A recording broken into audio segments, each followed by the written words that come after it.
जय हिंद। Welcome to make dream career. आज के क्लास में हम लोग क्लास 6 JCERT इंग्लिश बुक का unit 6A indigenous games of India के बारे में डिस्कस करेंगे। इंडिजिनस का मतलब होता है स्वदेशी, भारत के स्वदेशी खेल। चलिए इसके बारे में जानते हैं। Before you read, whenever we think of sports and games, cricket, football और hockey comes to our mind। जब भी हम लोग खेल के बारे में सोचते हैं तो हम लोगों के दिमाग में क्रिकेट, फुटबॉल और हॉकी ही आता है। यहाँ पे स्पोर्ट्स और गेम्स अलग अलग लिखा है। तो स्पोर्ट्स और गेम्स में ये डिफरेंस होता है कि गेम्स में जब भी कोई एक जीतता है तो वो पूरे टीम का जीत होता है, और स्पोर्ट्स में है सो कोई जीतता है तो वो सिंगल इंसान का जीत होता है। जैसे कि स्पोर्ट्स का एग्जांपल है जैसे कि स्विमिंग या फिर रनिंग। रनिंग में कोई खेलता है तो वो अकेले जीतता है, टीम का जीत नहीं होता है क्योंकि उसमें टीम नहीं होता है। और स्विमिंग में भी ऐसा ही होता है। और इसमें गेम्स में हो गया जैसे कि क्रिकेट। क्रिकेट में अगर एक टीम मतलब एक कोई अगर बंदा है सो जिताता है, ऐसे तो एक का हाथ नहीं होता जिताने में, सब पूरे जितने भी टीम होते हैं सबका हाथ होता है, तो वो पूरे टीम का जीत होता है। अब आगे जानते हैं। We rarely think of games like gilli danda, पिट्टो और हॉपस्कॉच। हम लोग ऐसा बहुत कम ही सोचते हैं ऐसे गेमों के बारे में जैसे कि गिल्ली डंडा, पिट्टो और हॉपस्कॉच। हॉपस्कॉच हम लोग कितकित्ता को कहते हैं। These games are being played in our country from ancient times. ये जो खेल है वो हम लोग के देश में है सो बहुत पहले से खेला जा रहा है, प्राचीन समय से। प्राचीन समय मतलब बहुत पहले से। They are still played in pockets in different villages. ये जो है अभी भी अलग अलग गाँवों में खेला जाता है। What are these games? How are they played? ये गेम्स क्या होते हैं, इसको कैसे खेला जाता है। Read to know about them। इसको कैसे खेला जाता है, ये गेम्स क्या होते हैं, इसको जानने के लिए हम लोग को स्टोरी रीड करना पड़ेगा। तो चलिए स्टार्ट करते हैं। Indigenous games are native to a region. Native का क्या मतलब होता है? नेटिव का मतलब होता है देसी। जो स्वदेशी खेल होते हैं वो किसी क्षेत्र को है सो किसी क्षेत्र का होता है। These games originate in a particular region or country and have characteristics of its culture and tradition। ये जो गेम होते हैं वो किसी एक पार्टिकुलर क्षेत्र या पार्टिकुलर देश से ओरिजिनेट होते हैं, मतलब वहीं से वो उत्पन्न होता है ये गेम, कि उसका शुरुआत किसी एक खास जगह या किसी एक खास देश से होता है। And have characteristics of its culture and tradition. और ऐसे खेलों का एक अलग ही विशेषता होता है अपना कल्चर और ट्रेडिशन का मतलब पारंपरिक और कल्चर का मतलब सांस्कृतिक। ये सब गेम का है सो एक अलग ही पारंपरिक विशेषता होता है। India has always been rich in culture and tradition. जो भारत है वो हमेशा से ही एक परंपरा और संस्कृति में समृद्ध देश रहा है। And games have been an important part of Indian culture and heritage. और जो खेल हैं वो भारत के संस्कृति और विरासत का एक बहुत ही इम्पॉर्टेंट पार्ट है। हेरिटेज का मतलब होता है विरासत।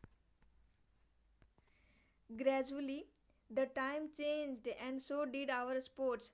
और धीरे धीरे ये समय बदलता गया। In a time of video games and gadgets we all have almost forgotten the traditional games of India.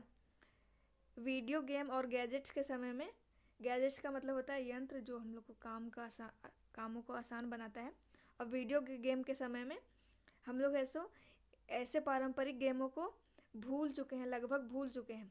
Late us know about some of the traditional Indian games which you might be enjoying playing too. चलिए जानते हैं कुछ ऐसे भारत के पारंपरिक गेमों के बारे में जिसे हो सकता है आप खेलने में है सो इंटरेस्ट लेंगे या फिर एंजॉय करेंगे। तो इसमें से पहला गेम है, एक मिनट, अष्टपदा। ये क्या होता है इसके बारे में चलिए जानते हैं।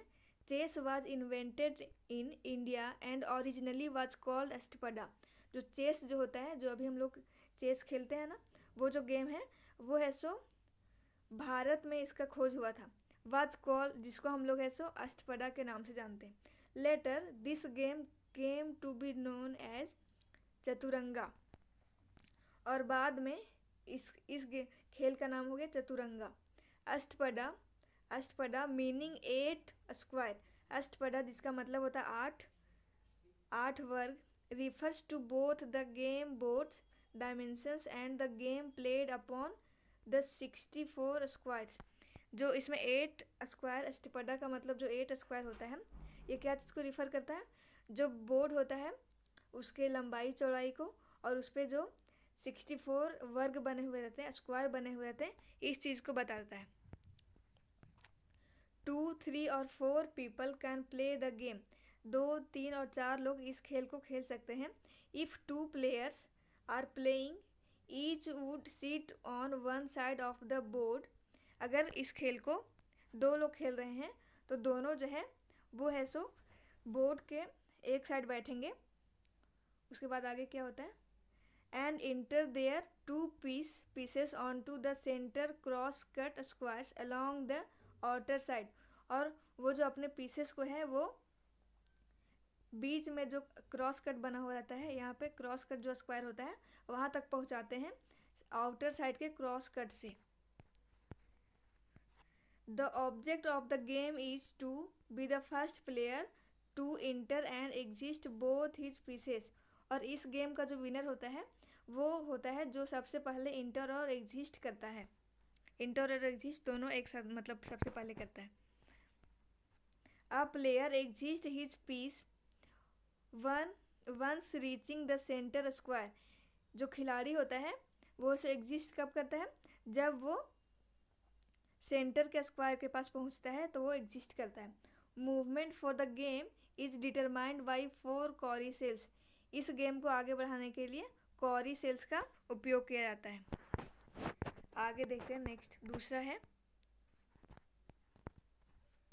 दूसरा गेम है पिट्टोग्राम और 7 स्टोन्स, जिसको हम लोग पिट्टोग्राम और 7 स्टोन्स के नाम से जानते हैं। Pittogram is a traditional South Asian game played between 2 teams. Pittogram जो होता है वो एक उत्तर एशिया का एक बहुत ही पारंपरिक खेल है। उत्तर एशिया में कौन कौन से देश आते हैं? तो उत्तर एशिया में जैसे भारत, पाकिस्तान, अफगानिस्तान, श्रीलंका, नेपाल, ये सारे देश है सो साउथ एशियन देश कहलाते हैं। तो जो पिट्टो है वो एक साउथ एशिया का पारंपरिक खेल है जो 2 टीमों के बीच में खेला जाता है। The game requires a tennis ball and a set of 7 stones which can be stacked up to form a small tower.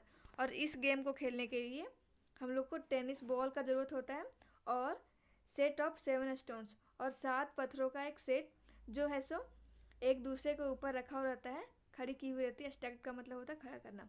और एक छोटा सा टावर उसको एक दूसरे पे खड़ा करने के बाद एक छोटा सा टावर बन जाता है, जैसा कि यहाँ पे दिखाया गया है।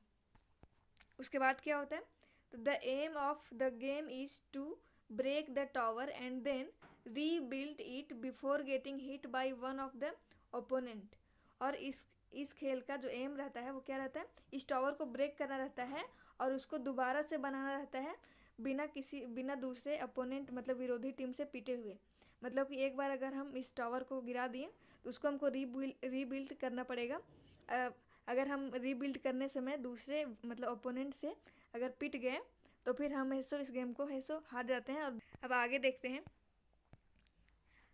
ये तो आप लोग बहुत ही अच्छे से जानते होंगे पिट्टो के बारे में, क्योंकि ये गांव में बहुत ही चर्चित है और प्रचलित है।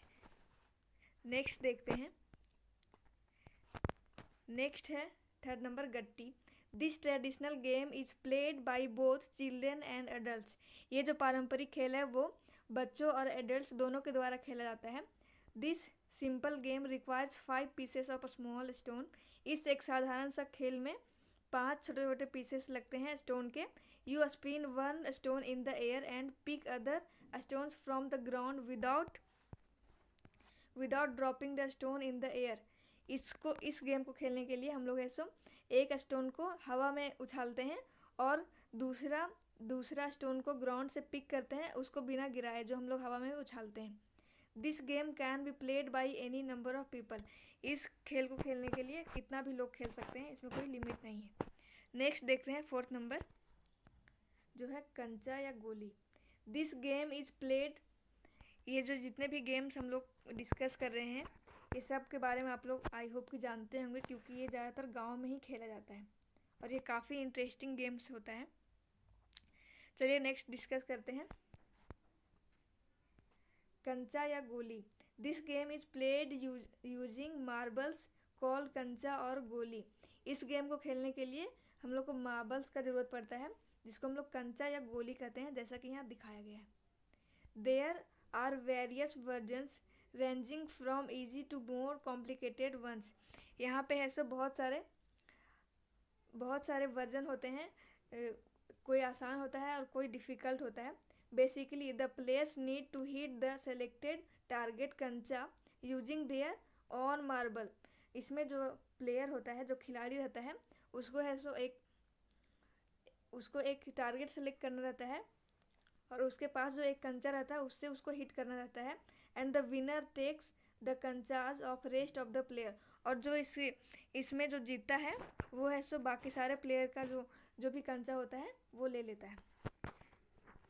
तो आई होप कि यहाँ तक आप लोग को समझ में आया होगा। इसके आगे हम लोग इस वीडियो के नेक्स्ट पार्ट में डिस्कस करेंगे। Thanks for watching. मिलते हैं नेक्स्ट वीडियो में।